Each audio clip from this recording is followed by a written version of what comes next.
Hi everyone from beautiful Ngunnawal country. My name's Rebecca and I'm here to talk books. Today I am going to be talking about this book here called Ruby's Web by Ellen van Neerven.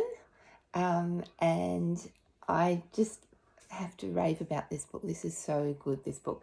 Now I heard about this book at a Teach Librarian meeting a couple of weeks ago. The wonderful Peter from the Book Cow was saying how good this was going to be, and he could see that lots of people would want to read it. And then about a week later it came up on Your Kids Next Read when they were talking about books for older students. And they were talking about pairing this with another book, which I'll review later because I have read it a few weeks ago. So I'm going to read you the blurb because I think it probably describes the book best, and then I'm just going to talk about the things that I really loved about it. So I'm going to get my glasses. Starting high school has been anything but smooth for Ruby. Not only has she become a social outcast for no apparent reason, but her cousin Amber has started pretending not to know her, and she has no idea why.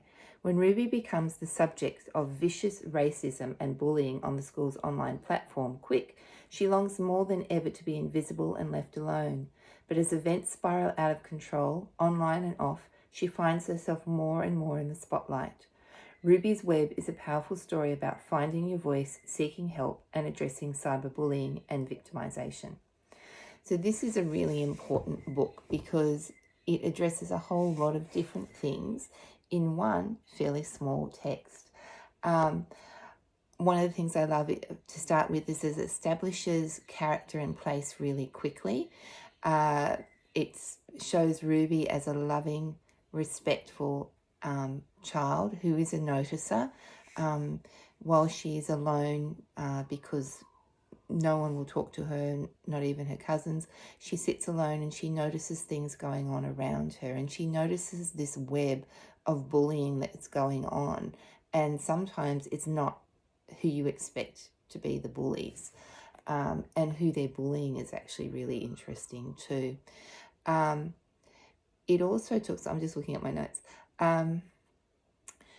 the other thing I really love is that the aspect of the cyberbullying is actually occurring in school, because some schools use whatever online platform they have. So in this case, it's a platform called Quick to give students their schoolwork.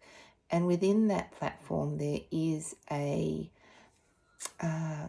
chat feature or a little notice board that kids can send messages to each other or put a whole school alert out.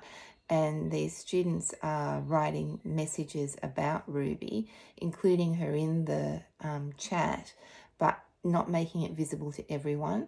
So the school is kind of missing this bullying that's going on.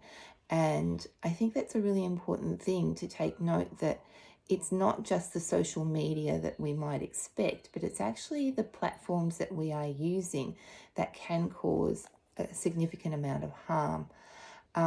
So the victimisation is happening, the bullying is happening, both in physical form and on the web. I just really love it, and I think it's a really important book. It talks about mob and connection to mob, and how sometimes mob, especially the younger ones, don't fully understand what mob is. And I just think it's really important for lots and lots of people to read. I think I can see this as a read aloud or a novel study text, although I wouldn't really want to put it as a novel study, because pulling a book like this apart sometimes loses its appeal to the younger students. This one would be for any student heading into Year 7 or as part of Year 7. It's for parents to think about, well, what's going on in my child's life? Why might they be withdrawing? How can I support them? Maybe signs to look out for. And it's for those people that are Nova Weekman fans. Nova Weekman is an Australian author who writes a lot about, coming of age and the kinds of things that young people are going through in Year 5, 6, 7 and 8. Really worth going and reading. Highly recommend. Thanks for listening.